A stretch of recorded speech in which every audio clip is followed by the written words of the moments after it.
For the 11th time in his administration, President Franklin Delano Roosevelt addresses a joint session of the United States Congress, the 9th time he has appeared before the House and the Senate to report on the State of the Union. But today, America is at war. And for the first time since the Wilson administration, a president of the United States delivers a State of the Union address while the nation is involved in world conflict. The president is expected to paint a grim picture in his speech today, a message of great sacrifices in the future. He may reveal some of the plans for the campaign ahead, and he certainly will lay the groundwork for his budget message tomorrow when he will ask Congress for billions of dollars to prosecute the war. But above all, the president's words will mean action, just as his appearance before the second session of the 77th Congress climaxes a week of action. 26 nations have signed an anti-Axis pact here in Washington. An allied high command has been formed for the vital Southwest Pacific area, and our nation's capital has become the capital of the world, the center of the fight against the aggressor. Here in our nation's capital, at the National Capitol Building, where we're broadcasting at the present time from the House of Representatives room, an extraordinary guard has been thrown around the Capitol Building. Large numbers of Secret Service men are patrolling, and uniformed officers are watching, too, the entire area of Capitol Hill. The galleries here in the House are jammed.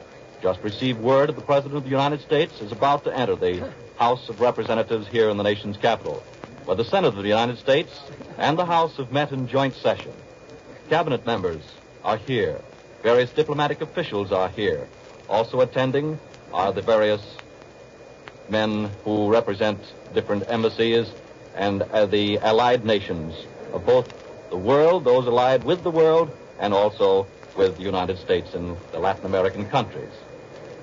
The two committees from the Senate and the House of Representatives are out to meet the President and escort him to the chamber at the present time. The committee of the Senate, Senator Alvin W. Barkley and Senator Charles L. McNary. From the House, Representative John McCormick and also Representative Joseph W. Martin and Representative Robert L. Dalton. They are on their way at the present time, and in just a few moments will proceed and make their way into the chamber. President of the United States. You have heard the announcement. The President of the United States is entering now the Capitol Building and the House of Representatives chamber here in our own nation's capital to deliver his message on the State of the Union to the people of the United States and the world.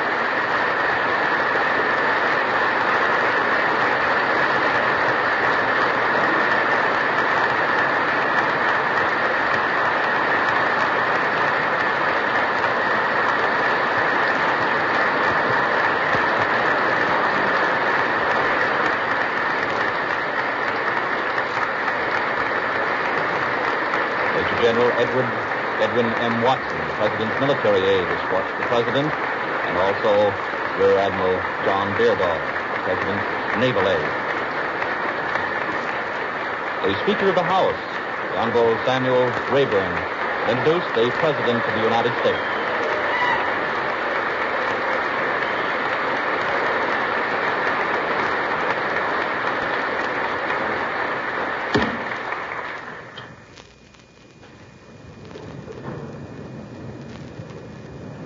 Members of the Congress, it's my high privilege to present to you the President of the United States.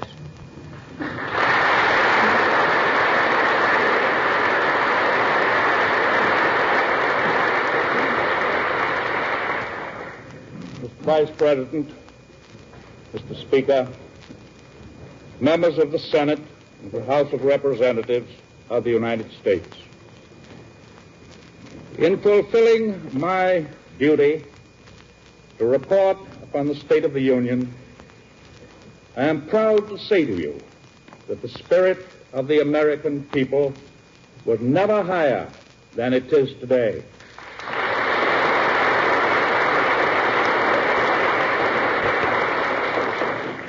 The Union was never more closely knit together, and this country was never more deeply determined to face the solemn tasks before it.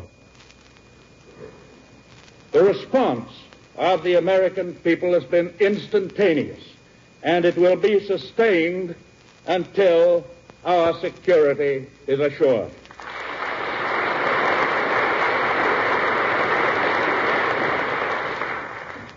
Exactly 1 year ago today, I said to this Congress, when the dictators are ready to make war upon us, they will not wait for an act of war on our part. They, not we, will choose the time and the place and the method of their attack. We now know their choice of the time, a peaceful Sunday morning, December 7th, 1941. We know their choice of the place, an outpost, an American outpost in the Pacific. We know their choice of the method of Hitler himself. Japan's scheme of conquest goes back half a century. It was not merely a policy of seeking living room. It was a plan which included the subjugation of all the peoples in the Far East and in the islands of the Pacific, and the domination of that ocean by Japanese military and naval control of the western coasts of North, Central, and South America. The development of this ambitious conspiracy was marked by the war against China in 1894, the subsequent occupation of Korea, the war against Russia in 1904, the illegal fortification of the mandated Pacific Islands following 1920, the seizure of Manchuria in 1931, and the invasion of China in 1937. A similar policy of criminal conquest was adopted by Italy. The fascists first revealed their imperial designs in Libya and Tripoli. In 1935, they seized Abyssinia. Their goal was the domination of all North Africa, Egypt, parts of France, and the entire Mediterranean world. But the dreams of empire of the Japanese and fascist leaders was modest in comparison with the gargantuan aspirations of Hitler and his Nazis. Even before they came to power in 1933, their plans for that conquest had been drawn. They provided for ultimate domination, not of any one section of the world, but of the whole earth and all the oceans on it. When Hitler organized his Berlin-Rome-Tokyo alliance, all these plans of conquest became a single plan.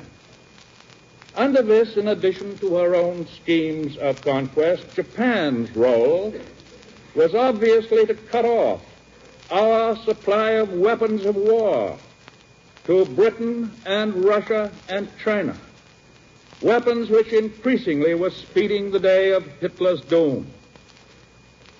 The act of Japan at Pearl Harbor was intended to stun us, to terrify us, to such an extent that we would divert our industrial and military strength to the Pacific area or even to our own continental defense. The plan has failed in its purpose.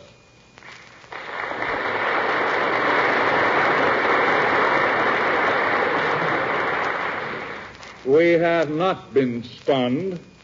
We have not been terrified or confused. This very reassembling of the 77th Congress today is proof of that.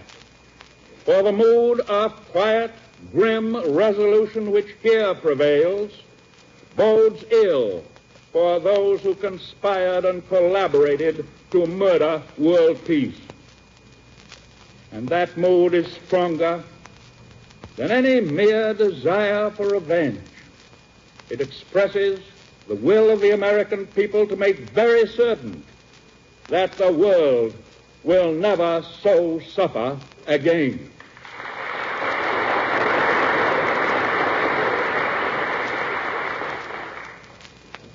Admittedly, we have been faced with hard choices. It was bitter, for example, not to be able to relieve the heroic and historic defenders of Wake Island. It was bitter for us not to be able to land 1 million men in 1,000 ships in the Philippine Islands. But this adds only to our determination to see to it that the stars and stripes will fly again over Wake and Guam.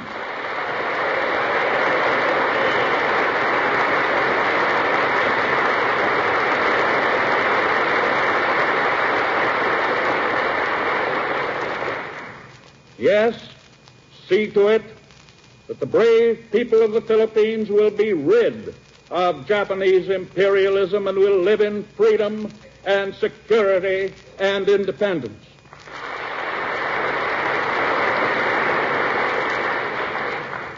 Powerful and offensive actions must and will be taken in proper time. The consolidation of the United Nations total war effort against our common enemies is being achieved. That was and is the purpose of conferences which have been held during the past 2 weeks in Washington and Moscow and Chongqing. That is the primary objective of the Declaration of Solidarity signed in Washington on January 1st, 1942 by 26 nations against the Axis powers.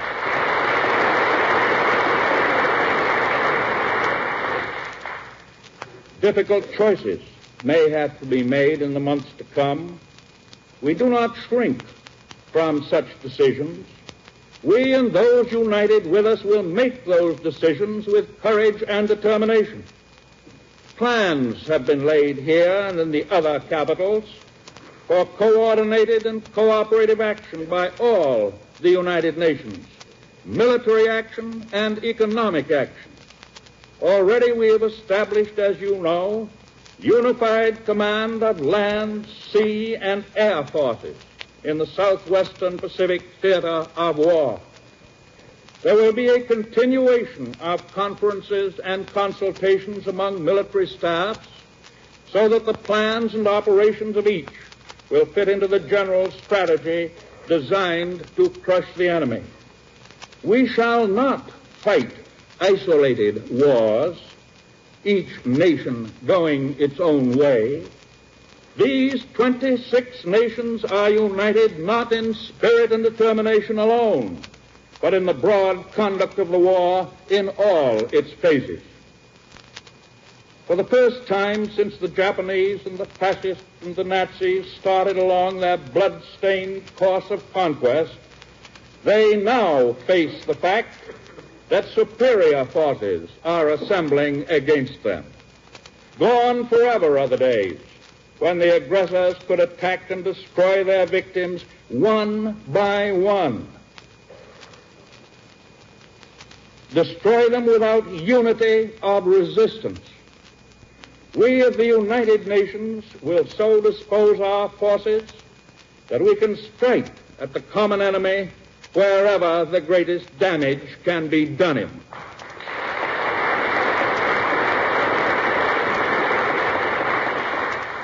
The militarists of Berlin and Tokyo started this war, but the massed, angered forces of common humanity will finish it.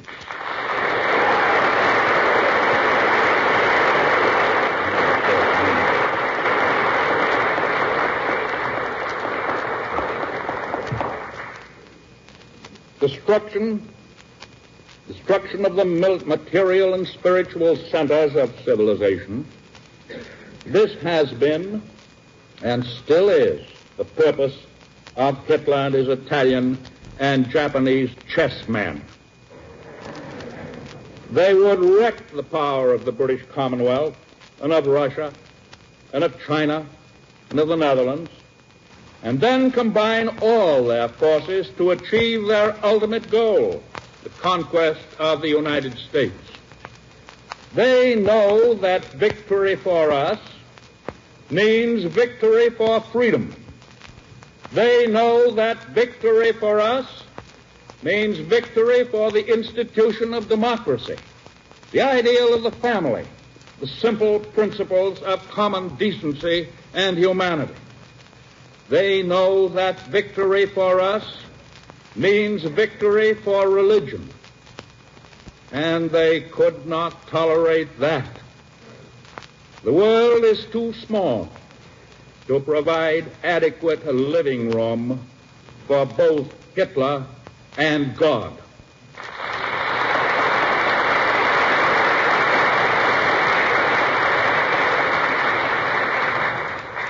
In proof of that, the Nazis have now announced their plan for enforcing their new German pagan religion all over the world, the plan by which the Holy Bible and the Cross of Mercy would be displaced by Mein Kampf and the swastika and the naked sword. Our own objectives are clear. The objective of smashing the militarism imposed by warlords upon their enslaved peoples. The objective of liberating the subjugated nations. The objective of establishing and securing freedom of speech, freedom of religion, freedom from want, and freedom from fear everywhere in the world. We shall not stop short of these objectives, nor shall we be satisfied merely to gain them and then call it a day. I know that I speak for the American people, and I have good reason to believe that I speak also for all the other peoples who fight with us when I say that this time we are determined not only to win the war, but also to maintain the security of the peace that will follow.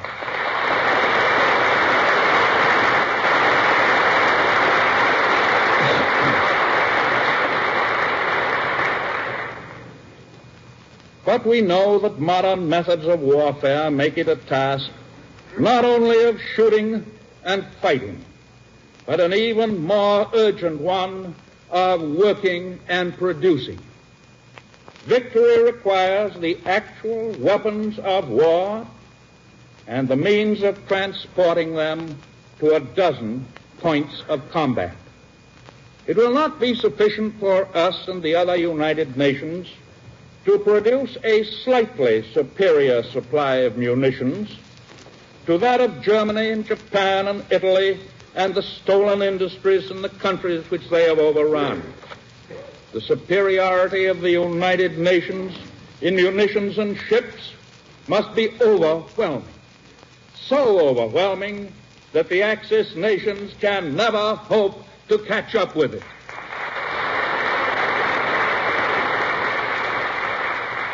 So in order to attain this overwhelming superiority, the United States must build planes and tanks and guns and ships to the utmost limit of our national capacity.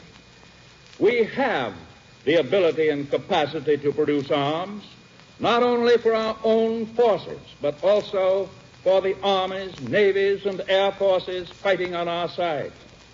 And our overwhelming superiority of armament must be adequate to put weapons of war at the proper time into the hands of those men in the conquered nations who stand ready to seize the first opportunity to revolt against their German and Japanese oppressors and against the traitors in their own ranks, known by the already infamous name of Quisling.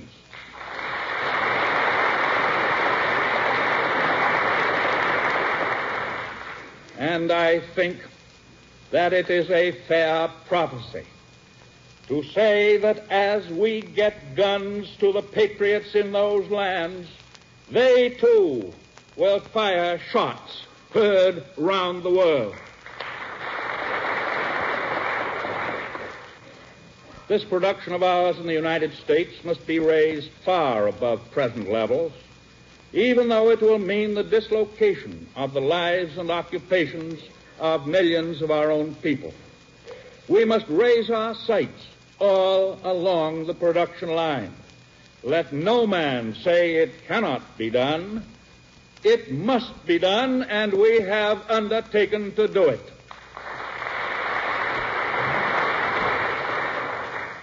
I have just sent a letter of directive to the appropriate departments and agencies of our government, ordering that immediate steps be taken. First, to increase our production rate of airplanes so rapidly that in this year, 1942, we shall produce 60,000 planes, 10,000,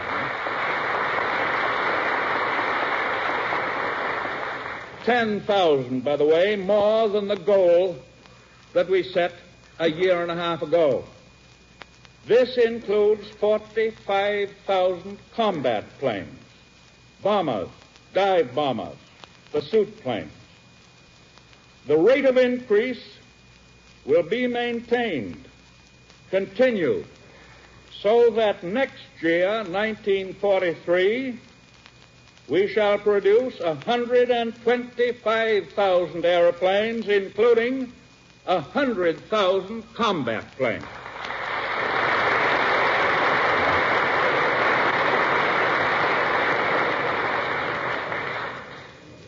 Second, to increase our production rate of tanks so rapidly that in this year, 1942, we shall produce 45,000 tanks, and to continue that increase so that next year, 1943, we shall produce 75,000 tanks. Third, to increase our production rate of anti-aircraft guns so rapidly that in this year, 1942, we shall produce 20,000 of them, and to continue that increase so that next year, 1943, we shall produce 35,000 anti-aircraft guns. And fourth, to increase our production rate of merchant ships so rapidly that in this year, 1942, we shall build 8 million deadweight tons as compared with a 1941 completed production of 1,100,000. And finally, we shall continue that increase so that next year, 1943, we shall build 10 million tons of shipping. These figures, and similar figures for a multitude of other implements of war, will give the Japanese and the Nazis a little idea of just what they accomplished in the attack at Pearl Harbor.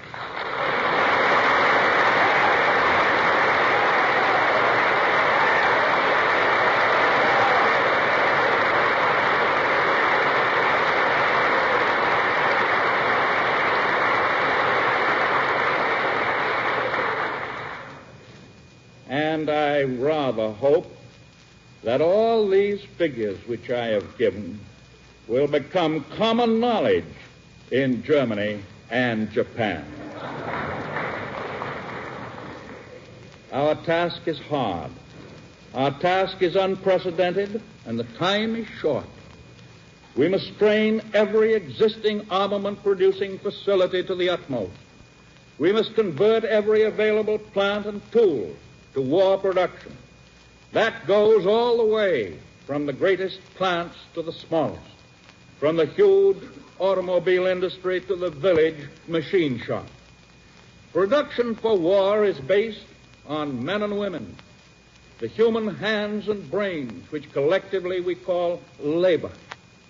Our workers stand ready to work long hours, to turn out more in a day's work, to keep the wheels turning and the fires burning 24 hours a day and 7 days a week.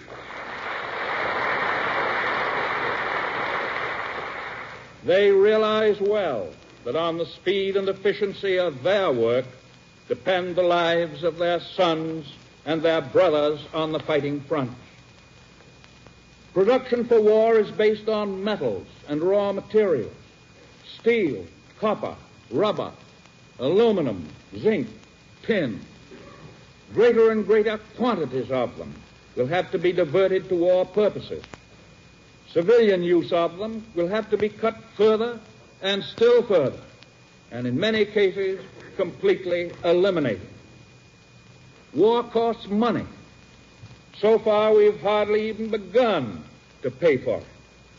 We've devoted only 15% of our national income to national defense. As will appear in my budget message tomorrow, our war program for the coming fiscal year will cost $56 billion. Or, in other words, more than half of the estimated annual national income. That means taxes and bonds and taxes. It means cutting luxuries and other non-essentials. In a word, it means an all-out war by individual effort and family effort in a united country. Only this all-out scale of production will hasten the ultimate all-out victory. Speed will come. Lost ground can always be regained. Lost time, never. Speed will save lives. Speed will save this nation which is in peril. Speed will save our freedom and our civilization. And slowness, well, it has never been an American characteristic. As the United States goes into its full stride, we must always be on guard against misconceptions, which will arise, some of them naturally, or which will be planted among us by our enemies. We must guard against complacency. We must not underrate the enemy. He is powerful and cunning and cruel and ruthless. He will stop at nothing that gives him a chance to kill and to destroy. He has trained his people to believe that their highest perfection is achieved by waging war. For many years he has prepared for this very conflict, planning and plotting and training and arming and fighting. We have already tasted defeat. We may suffer further setbacks. We must face the fact of a hard war, a long war, a bloody war, a costly war. We must, on the other hand, guard against defeatism. That has been one of the chief weapons of Hitler's propaganda machine, used time and again with deadly results. It will not be used successfully on the American people.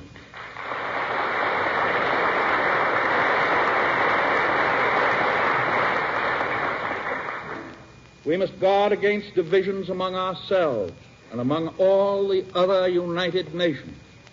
We must be particularly vigilant against racial discrimination in any of its ugly forms. Hitler will try again to breed mistrust and suspicion between one individual and another, one group and another, one race and another, one government and another. He will try to use the same technique of falsehood and rumor-mongering with which he divided France from Britain. He is trying to do this even now, but he will find a unity of will and purpose against him which will persevere until the destruction of all his black designs upon the freedom and people of the world are ended. We cannot wage this war in a defensive spirit. As our power and our resources are fully mobilized, we shall carry the attack against the enemy. We shall hit him and hit him again wherever and whenever we can reach him.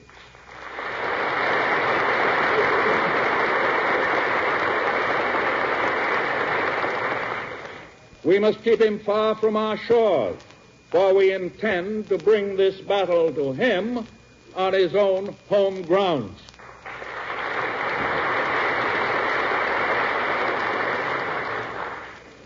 American armed forces must be used at any place in all the world where it seems advisable to engage the forces of the enemy. In some cases, these operations will be defensive in order to protect key positions. In other cases, these operations will be offensive in order to strike at the common enemy with a view to his complete encirclement and eventual total defeat. American armed forces will operate at many points in the Far East. American armed forces will be on all the oceans, helping to guard the essential communications which are vital to the United Nations. American land and air and sea forces will take stations in the British Isles, which constitute an essential fortress in this great world struggle. American armed forces will help to protect this hemisphere and help also to protect bases outside this hemisphere, which could be used for an attack on the Americas. If any of our enemies from Europe or from Asia attempt long-range raids by suicide squadrons of bombing planes, they will do so only in the hope of terrorizing our people and disrupting our morale. Our people are not afraid of that. We know that we may have to pay a heavy price for freedom. We will pay this price with a will. Whatever the price, it is 1,000 times worth it. No matter what our enemies in their desperations may attempt to do to us, we will say, as the people of London have said, we can take it. And what's more, we can give it back, and we will give it back with compound interest.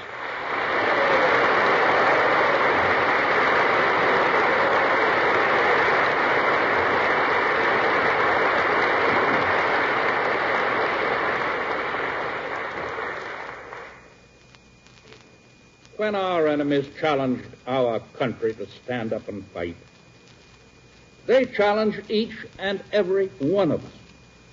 And each and every one of us has accepted the challenge for himself and for his nation. There were only some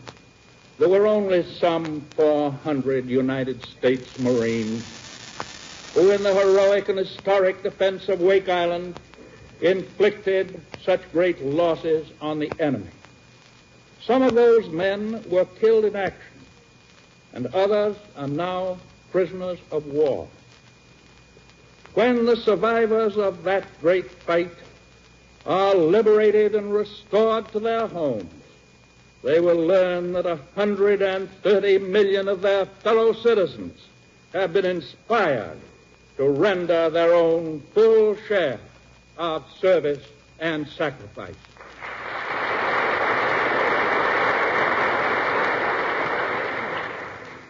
We can well say that our men on the fighting fronts have already proved that Americans today are just as rugged and just as tough as any of the heroes whose exploits we celebrate on the 4th of July.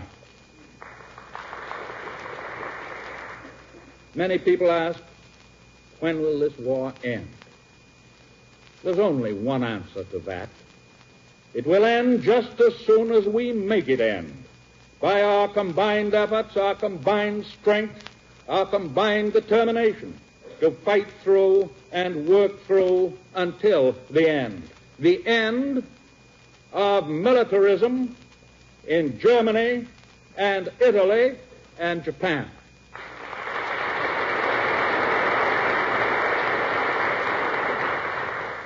Most certainly, we shall not settle for less. That is the spirit in which discussions have been conducted during the visit of the British Prime Minister to Washington. Mr. Churchill and I understand each other, our motives and our purposes. Together, during the past 2 weeks, we have faced squarely the major military and economic problems of this greatest world war. All in our nation have been cheered by Mr. Churchill's visit. We have been deeply stirred by his great message to us. He is welcome in our midst now and in days to come, and we unite in wishing him a safe return to his home.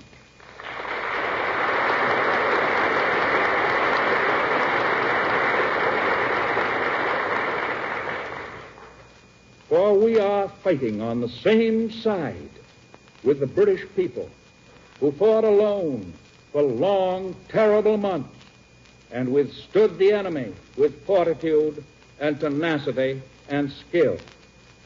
We are fighting on the same side with the Russian people who have seen the Nazi horde swarm up to the very gates of Moscow and who with almost superhuman will and courage have forced the invaders back into retreat.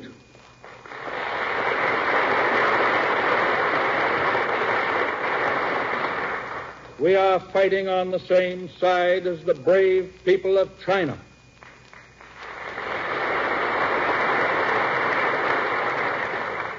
Those millions who for 4.5 long years have withstood bombs and starvation and have whipped the invaders time and again in spite of the superior Japanese equipment and arms. Yes, we are fighting on the same side as the indomitable Dutch.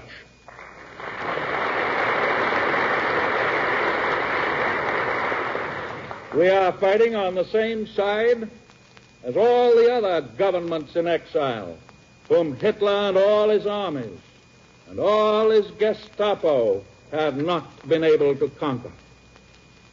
But we of the United Nations are not making all this sacrifice of human effort and human lives to return to the kind of world we had after the last World War. We are fighting today for security, for progress, and for peace, not only for ourselves, but for all men, not only for one generation, but for all generations. We are fighting to cleanse the world of ancient evils, ancient ills. Our enemies are guided by brutal cynicism, by unholy contempt for the human race. We are inspired by a faith that goes back through all the years to the first chapter of the book of Genesis. God created man in his own image. We on our side are striving to be true to that divine heritage. We are fighting, as our fathers have fought, to uphold the doctrine that all men are equal in the sight of God. Those on the other side are striving to destroy this deep belief and to create a world in their own image, a world of tyranny and cruelty and serfdom. That is the conflict that day and night now pervades our lives. No compromise can end that conflict. There never has been, there never can be successful compromise between good and evil. Only total victory can reward the champions of tolerance and decency and freedom and faith.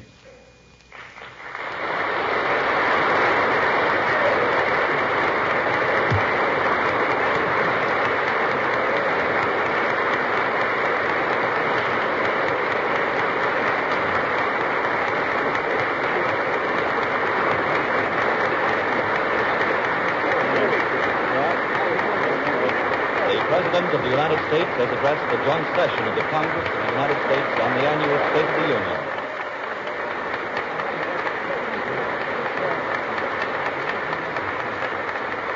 Now the President turns to shake hands with the Vice President, Henry A. Wallace, and the Speaker of the House, Sam Rayburn, and is escorted by the various committees and the naval aides of the President and military aid of the President, and leaves this chamber of the House of Representatives in our nation's capital. The applause continues from the assembled members of the House and the Senate here in the House chamber, also diplomatic representatives of the allied nations, members of the Cabinet, and also the justices of the Supreme Court. Tomorrow, the budget for the coming fiscal year will be delivered to the Congress, as mentioned in the President's talk. This broadcast of President Roosevelt's address on the State of the Union was presented from the House of Representatives chamber. Don Gardner speaking. That's all from the United States Capitol building.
This program was heard in Canada over the facilities of the Canadian Broadcasting Corporation and over the combined networks of the National Broadcasting Company.